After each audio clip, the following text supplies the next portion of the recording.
sallallahu rabbuna ala nuril mubin Ahmad al-Mustafa sayyidil mursalin wa ala alihi wa sahbihi ajma'in wa ala alihi wa sahbihi.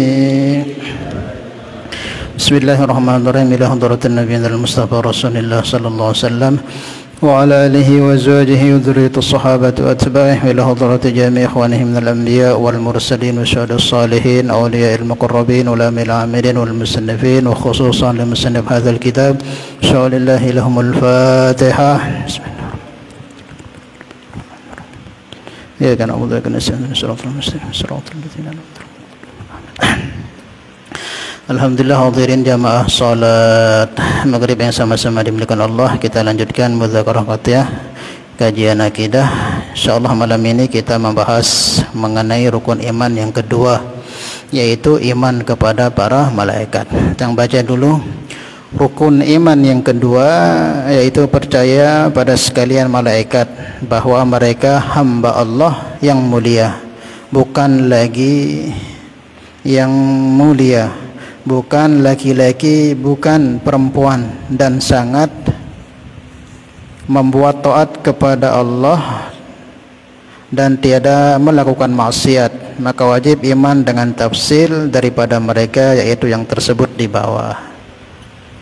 Jadi kita sebagai seorang mukmin muslim yang sudah mukallaf, yang balik, yang berakal sehat, normal akal kita, tidak gila, maka tuntunan agama kita mengisyaratkan untuk kita wajib mengimani daripada malaikat-malaikat Allah Subhanahu wa taala.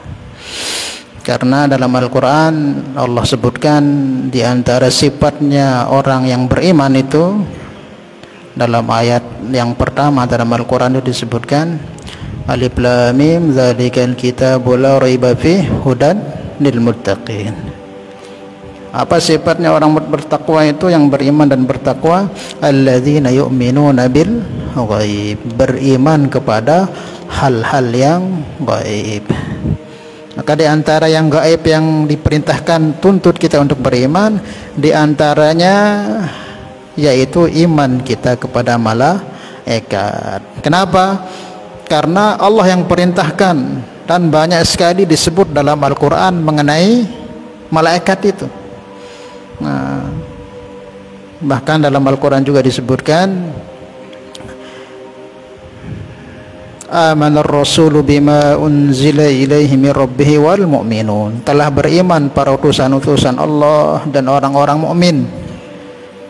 Kullun amana billahi wa malaikatihi wa kutubihi wa rusulihi wal yaumil akhir. Mereka semua, para rasul, para nabi, para utusan dan orang-orang beriman kepada Allah di kalangan orang mukmin. Mereka beriman kepada Allah wa malaikatihi, dan beriman kepada para malaikatnya, wa kutubihi wa rusulihi, kepada kitab-kitabnya, rasul-rasulnya, kemudian wal yaumil akhir. Jadi Allah yang perintahkan kita untuk beriman kepada para malaikat.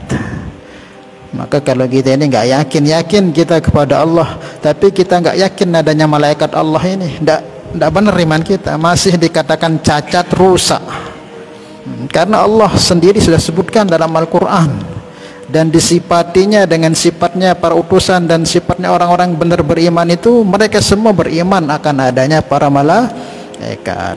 Bahkan dalam ayat lain juga yang sering saya sampaikan, wa may yakfur billah wa malaikatihi wa kutubihi wa rusulihi wal yaumil akhir faqad dhalla dhalalam mubina. Siapa yang ingkar dengan Allah, tidak percaya dengan Allah, tidak percaya dengan malaikat, tidak percaya dengan kitab, dengan utusan-utusan Allah, kemudian dengan hari kiamat, faqad dhalla dhalalam mubina, maka sungguh dia telah berada dalam kesesatan yang jelas, yang nyata. Maka wajib kita beriman walaupun kita tidak pernah melihatnya. Wajib kita beriman akan adanya yang namanya makhluk hamba-hamba Allah dari kalangan para malaikat. Kenapa? Karena seperti tadi banyak disebutkan dalam Al-Quran mengenai malaikat. Dan sementara kita yakin semua bahwa Al-Quran adalah firman Allah. Jika di hati kita kok nggak yakin atau tidak mengimani atau mengingkari keberadaan atau kewujudan malaikat tersebut, berarti kita ingkar dengan kalam Allah Al-Quran. Nggak percaya berarti kita dengan kalam Allah Al-Quran. Maka di saat kita tidak percaya dengan Al-Quran, sama halnya kita tidak percaya dengan kalam Allah. Paham ya? Itu yang pertama, harus kita sebagai seorang mukallaf mukmin muslim mengimani tentang adanya malaikat. Hukumnya bagaimana? Wajib, nggak boleh ragu. Nggak boleh ragu. Kemudian apa saja yang perlu kita imani? Banyak sekali dalam kalangan malaikat ini kita perlu imani. Pertama, harus dulu kita yakini akan keberadaan ini malaikat. Ini intinya. Harus kita yakini bahwa Allah punya makhluk yang namanya malaikat yang tercipta dari cahaya. Dia malaikat itu diciptakan dari cahaya. Kalau jin, setan itu dari api. Kalau kita manusia dari tanah. Jadi kita beriman bahwa Allah punya makhluk yang namanya malaikat yang tercipta dari cahaya, dan mereka hamba-hamba Allah juga. Sebagian ada kaum itu yang mengatakan bahwa malaikat adalah Tuhan. Maka tidak benar itu. Malaikat itu tetap statusnya sebagai hamba Allah yang sangat-sangat taat kepada Allah Subhanahu wa taala dan tidak pernah maksiat kepada Allah Subhanahu wa taala. Dia tidak laki-laki, dia tidak perempuan, dia tidak makan, dia tidak minum, dia tidak diberi syahwat nafsu oleh Allah Subhanahu wa taala. Itu kita imani. Kita iman adanya malaikat, kemudian kita yakin bahwa malaikat ini bukan Tuhan, dia hamba Allah, makhluk Allah, hamba Allah yang tercipta dari cahaya, tidak pernah maksiat, selalu taat kepada Allah, taat akan perintah Allah Subhanahu wa taala. Dia tidak laki-laki, dia tidak perempuan, dia tidak diberi oleh Allah nafsu dan syahwat. Paham ya?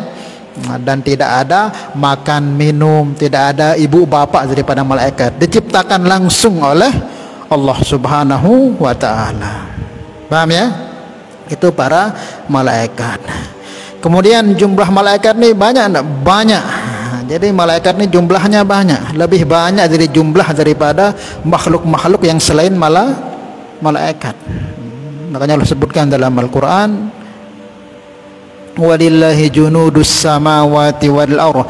Allah ini punya pasukan dari kalangan malaikat itu sepenuh langit dan sepenuh bumi. Walillah, dan bagi Allah, junudus sama, pasukan-pasukan dari langit, wal ardh, juga pasukan-pasukan dari bumi. Bahkan dalam ditegaskan dalam ayat lain-lain itu lebih lagi oleh Allah, wa ma ya'lamu junuda rabbika illahu. Tidak ada yang tahu jumlah keseluruhan dari para malaikat ini kecuali hanya Allah saja. Saking banyaknya malaikat itu. Ada seorang ulama kita, Al-Imam Nawawi Al-Jawi Al-Bantani. Jadi beliau ini ulama senior lokal kita, namanya Al-Imam Nawawi Al-Bantani Al-Jawi. Beliau punya kitab yang namanya Tafsir Al-Munir. Dari satu juz pertama sampai juz 30. Jadi beliau mentafsirkan daripada ayat Al-Quran yang kaitannya dengan malaikat, menjelaskan tentang bagaimana banyaknya yang namanya malaikat Allah Subhanahu wa taala. Beliau katakan di tafsirnya Al-Munir itu, beliau katakan bahwa jumlah manusia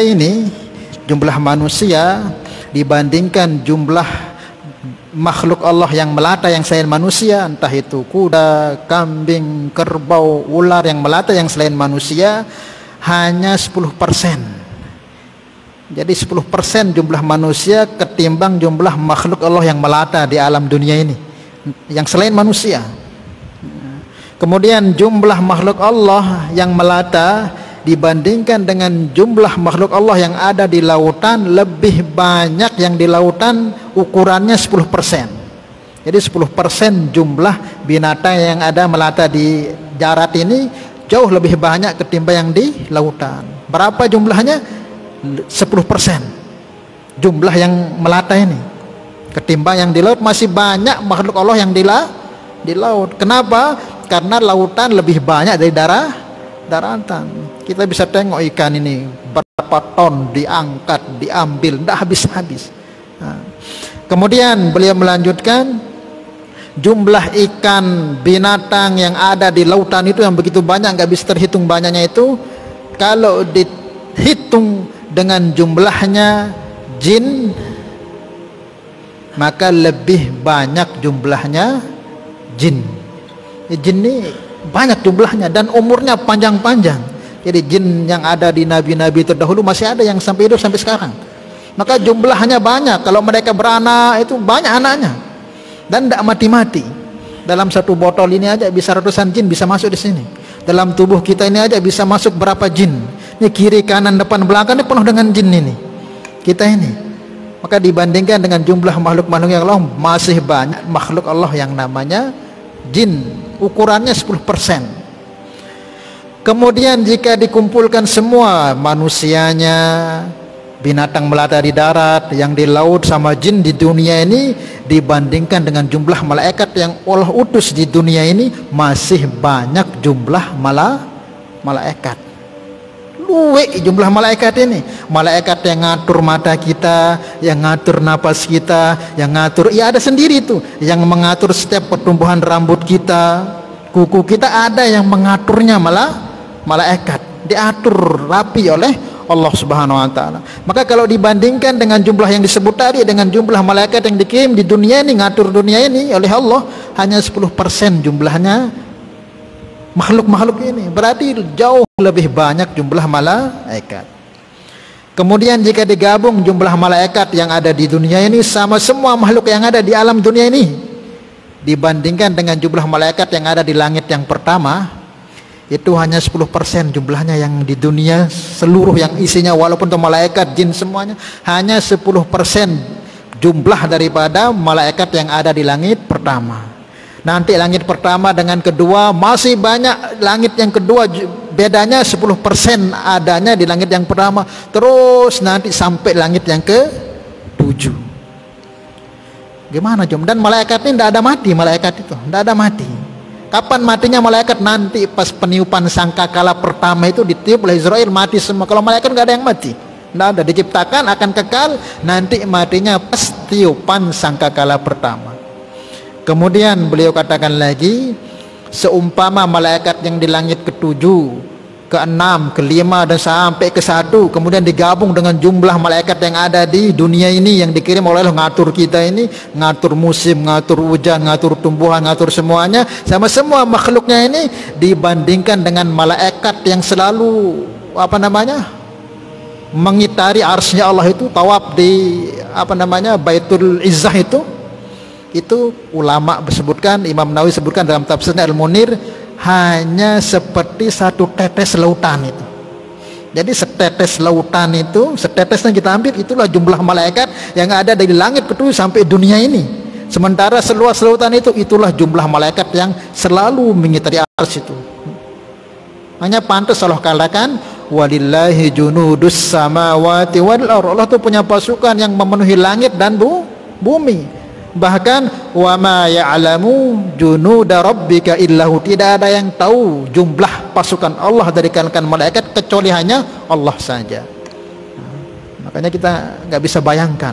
Bahkan setiap malaikat yang tawaf di Baitul Izzah itu sekali saja, kalau mereka tawaf langsung hilang, diganti lagi Allah ciptakan yang baru terus itu. Sementara arsy Allah ini dibandingkan dengan langit pertama, kedua, ketiga sampai ke-7, apalagi dunia, hanya seperti kerikil yang dibuang di padang pasir. Bagaimana jumlahnya malaikat itu?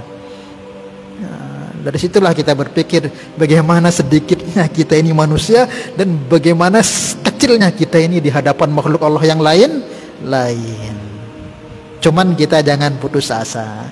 Jadi sekian banyak makhluk Allah yang begitu besar, begitu hebat itu, sepakat para ulama yang paling mulia dari semua makhluk Allah adalah manusia. Karena nggak ada Allah ciptakan seorang nabi dan rasul yang paling mulia sekalipun melainkan itu dari kalangan manusia. Ada nggak nabi dari malaikat? Nggak ada. Dan sepakat para ulama, mana muliaan malaikat sama nabi? Sepakat para ulama, jauh lebih mulia para nabi, karena para malaikat diciptakan berkhidmat kepada para nabi. Hatta Jibril tahu kan, malaikat yang paling tinggi derajatnya, pimpinannya para malaikat, tugasnya apa? Berkhidmat kepada Nabi Muhammad dan nabi-nabi terdahulu, berkhidmat menemani nabi. Tapi malaikat kan nggak mati, nanti dimatikan pas tiupan sangkakala hari kiamat. Jadi itu, di samping kita beriman akan malaikat seperti yang disebutkan tadi itu, kita yakin Allah punya makhluk yang namanya malaikat, kemudian tercipta dari cahaya, tidak pernah maksiat kepada Allah, selalu taat kepada Allah, kemudian tidak makan, tidak minum, tidak beranak, tidak beristri, kemudian juga tidak laki dan tidak perempuan. Itu diantara sifat malaikat yang perlu kita imani, dan perlu juga diyakini bahwa jumlah malaikat itu begitu banyak. Tidak ada yang tahu jumlahnya itu kecuali hanya Allah Subhanahu wa ta'ala. Paham ya? Seperti yang katakan tadi, malaikat ini tidak ada yang mati. Dari pertama diciptakan tidak ada yang mati. Beda dengan jin ataupun manusia. Kalau jin juga walaupun ada yang umurannya masih di zaman Nabi Sulaiman, jinnya Nabi Sulaiman masih ada yang hidup sampai sekarang, tapi suatu saat dia akan mati. Akan mati. Beda dengan malaikat. Malaikat ini enggak akan dimatikan, serentak nanti dimatikannya ketika peniupan sangkakala pertama kiamat itu. Dalam Al-Quran Allah firmankan, wa nufikha fis suri fa sa'iqa man fis samawati wa man fil ardh illa man sya'allah. Ketika ditiup sangkakala pertama kiamat oleh malaikat Israfil, fa sa'iqa man fis samawati wa man fil ardh, maka semua yang di langit dan yang di bumi mati seketika. Kecuali illa man sya'allah, kecuali ada beberapa makhluk yang enggak dimatikan oleh Allah. Jadi ketika ditiupkan sangkakala kiamat itu, yang pertama ini yang fungsinya untuk menghancurkan, mematikan yang belum mati, termasuk siapa? Semua malaikatnya, manusianya, jinnya, semua yang masih hidup mati serempak. Illa man sya'allah, kecuali yang tidak dimatikan. Bukan karena dia kuat, bukan karena dia hebat, bukan, tapi Allah masih beri dia ada tugas lagi, dia masih ada tugas, maka tidak ikut mati. Siapa saja?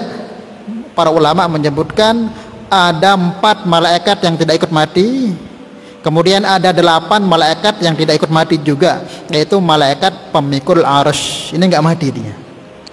Sekarang ini malaikat yang menyokong arsy yang begitu besar, makhluk Allah yang paling besar itu disokong oleh 4 malaikat sekarang ini. Tapi nanti kalau kiamat terjadi, Allah tambah menjadi 4 sehingga 8 jumlahnya yang menyokong arsy nih. Yang yang menyokong arsy-nya Allah Subhanahu wa taala itu. Wa yahmilu arsy rabbika fawqahum yawma idzin tsamaniyah. Nanti ketika yauma idzin, hari kiamat itu terjadi, maka yang 4 tadi ditambah oleh 4 lagi sehingga menjadi tsamaniyah, 8 yang menyokong. Nah itu tidak mati itu masih diberikan hidup oleh Allah. Dan 4 malaikat. Yang pertama malaikat Israfil tidak mati. Kenapa nggak mati? Karena dia nanti akan ditugaskan niup lagi yang kedua kali. Kemudian malaikat Jibril tidak mati karena dia mengurus itu, karena dia amirnya malaikat. Kemudian malaikat Israel yang tukang pencabut nyawa, karena dia nanti yang cabut malaikat Jibril sama malaikat Israfil. Kemudian malaikat Mikail ini nggak mati. Jadi ketika kiamat itu semua mati kecuali 12 ini. 8 malaikat pemikul arsy sama 4 malaikat Jibril, Mikail, Israfil dan Israel. Paham ya? Nah, ini kita cerita sedikit supaya sedikit kita mengerti Bukan semua yang mati nanti ketika kiamat itu ada yang dibiarkan hidup oleh Allah Subhanahu wa taala karena masih punya tugas. Maka disebutkan dalam riwayat itu Allah katakan kepada malaikat Israel yang tukang pencabut nyawa ini, "Hei Israel, apakah ada masih makhlukku yang masih hidup? Ini sudah hancur, sudah alam semesta ini sudah enggak ada makhluk."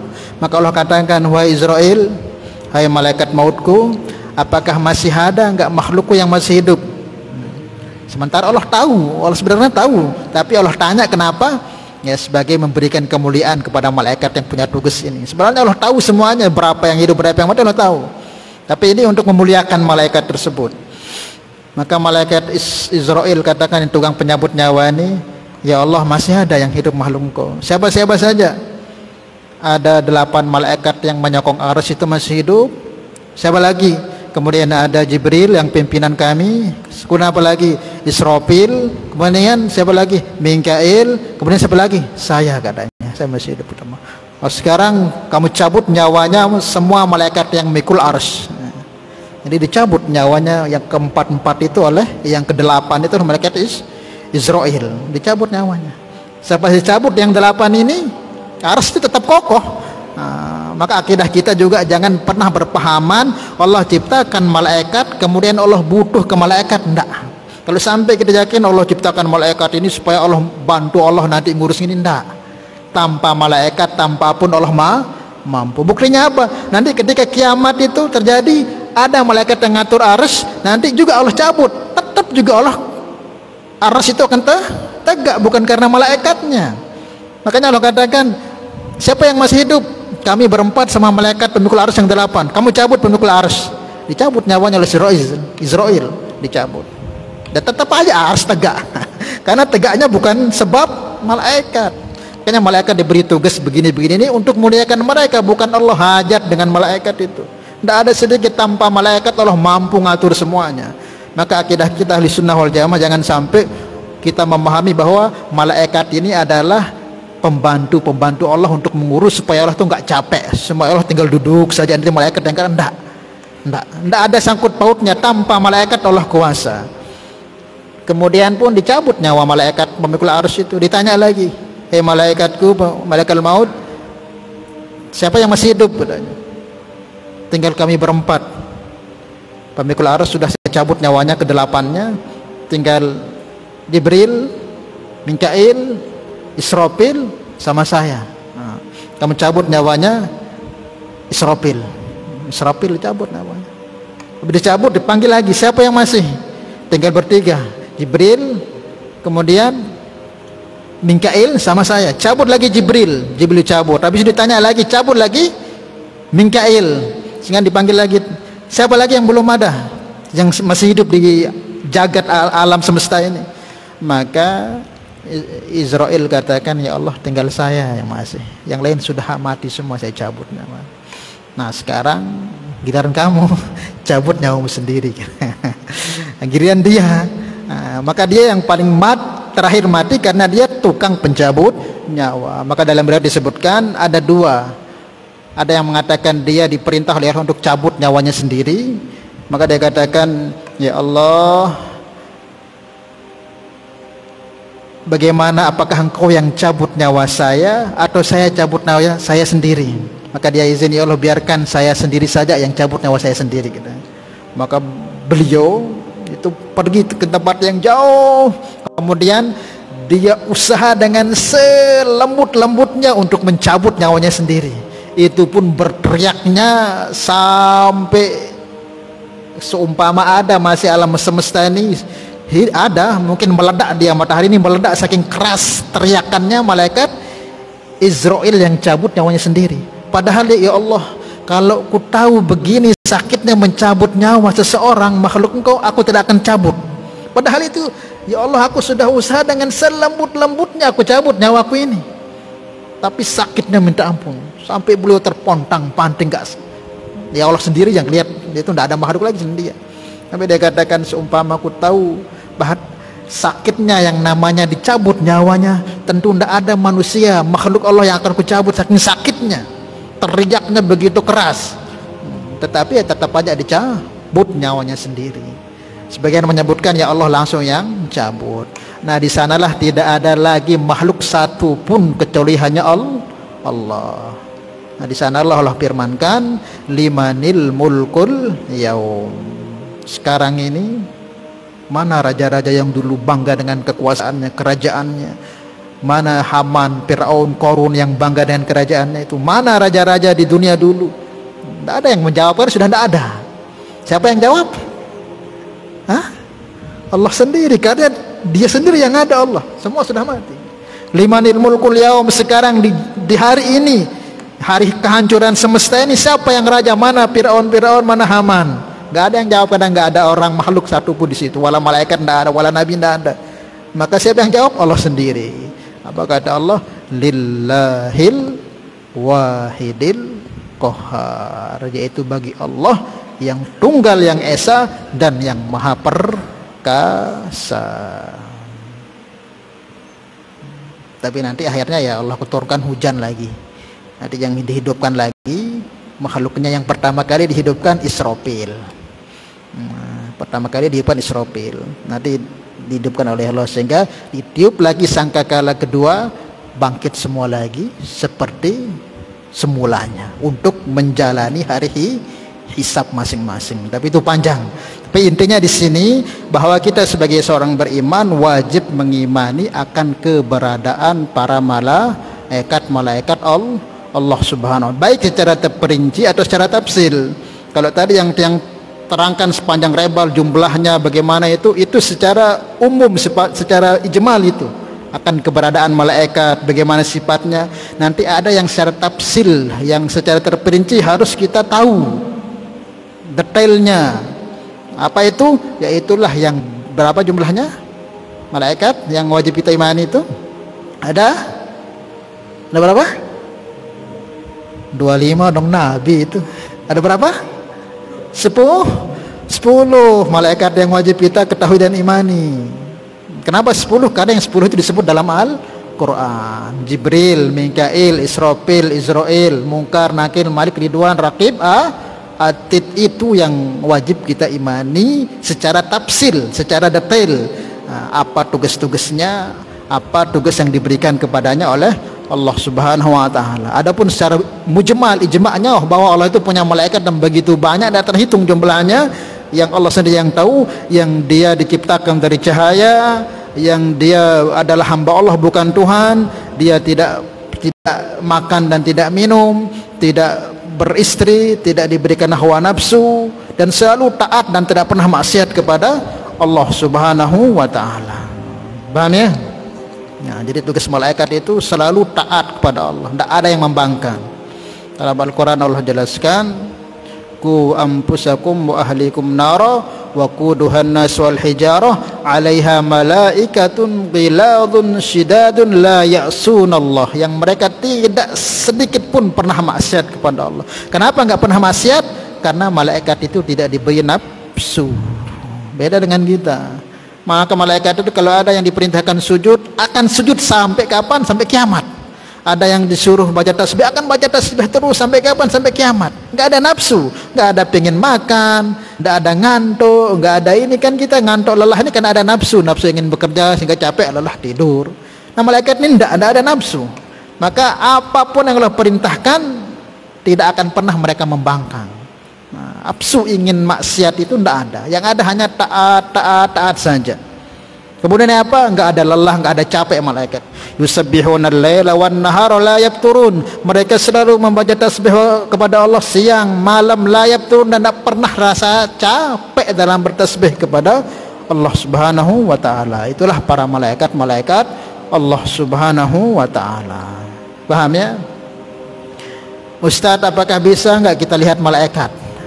Bisa enggak? Lihat malaikat? Bisa enggak?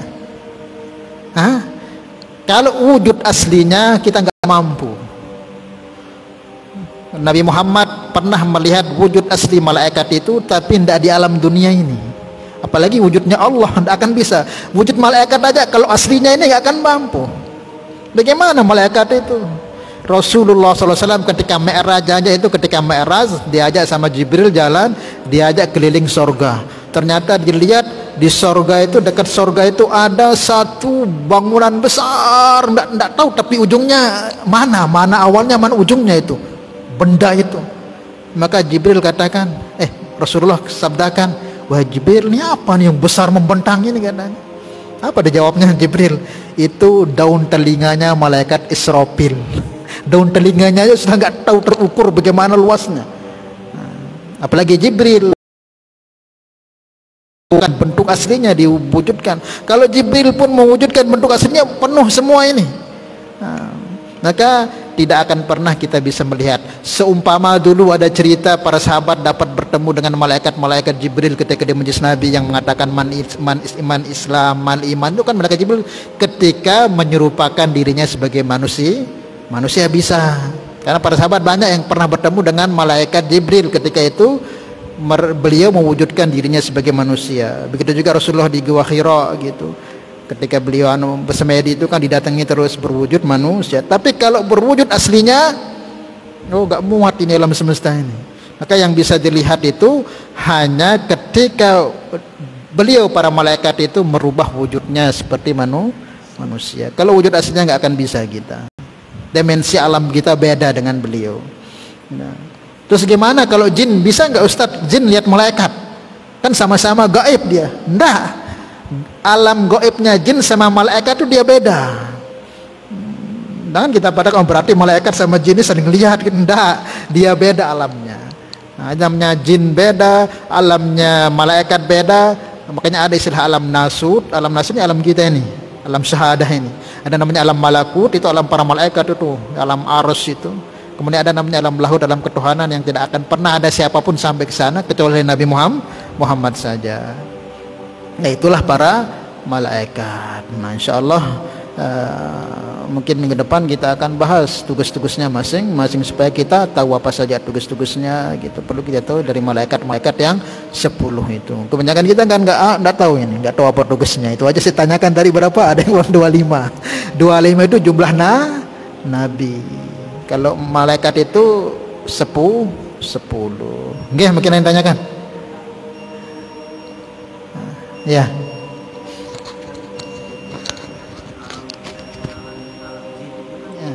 Ya.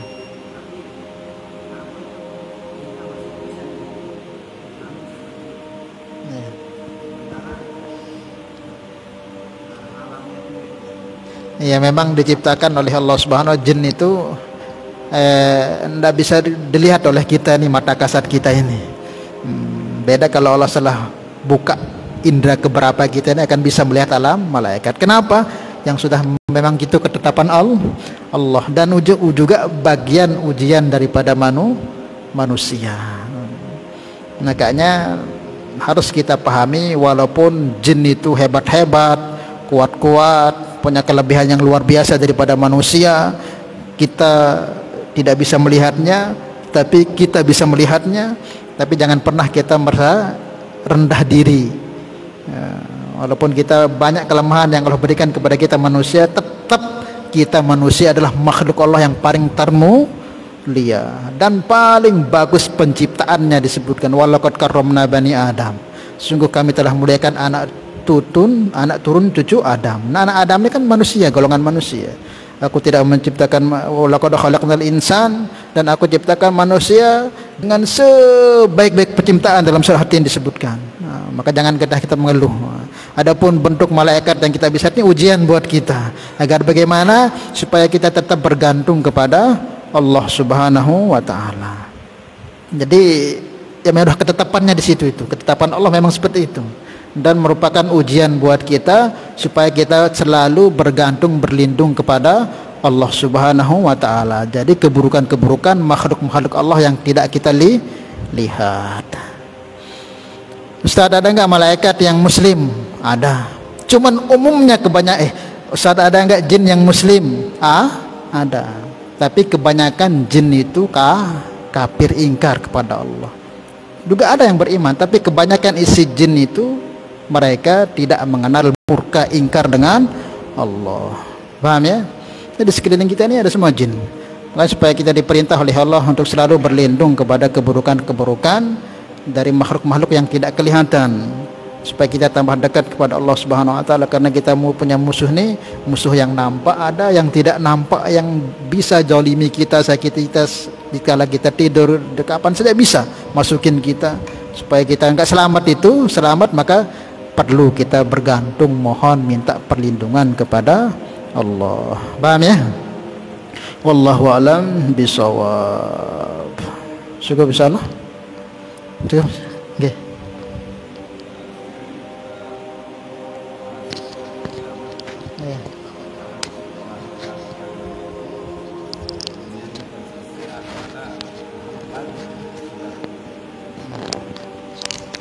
Apakah nanti selepas kiamat ini akan ada lagi kehidupan di dunia ini ya?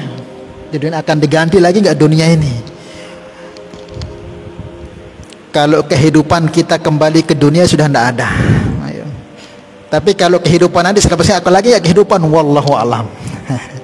Bisa jadi Allah.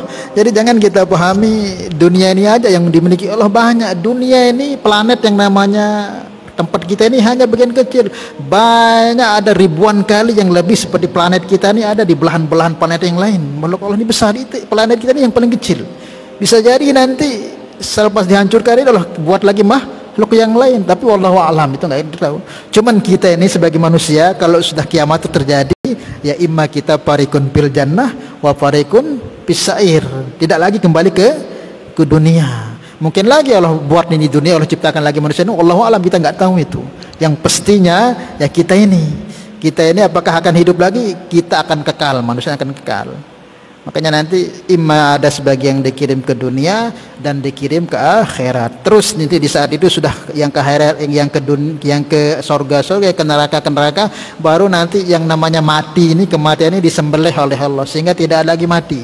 Yang di surga kekal selama-lamanya di surga, yang di neraka kekal selama-lama di neraka, dan tidak lagi mati, sudah akan tetap muda. Yang di neraka akan tetap muda, yang di surga akan tetap muda. Di surga akan penuh dengan kenikmatan, tambah hari tambah nikmat, di neraka tambah hari tambah sengsara. Adapun pertanyaan beliau tadi, apakah ada kehidupan? Wallahu alam. Wallahu alam, kita tidak tahu.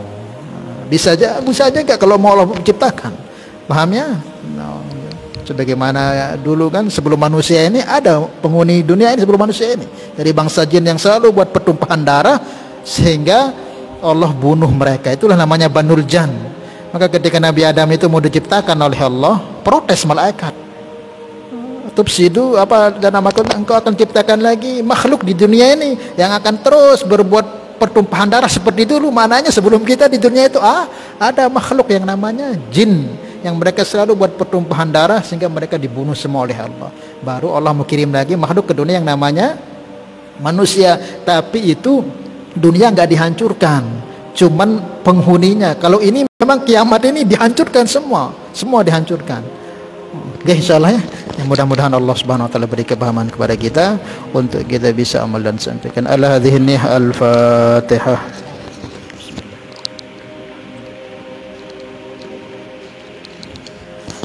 إياك نعبد وإياك نستعين اهدنا الصراط المستقيم صراط الذين أنعمت عليهم صلاة الله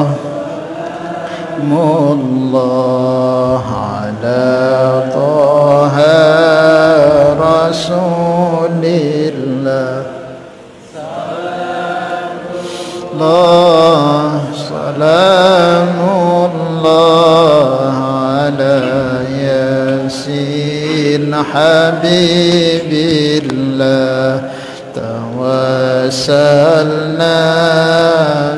بسم الله وبالهادي رسول الله وكل مجاهد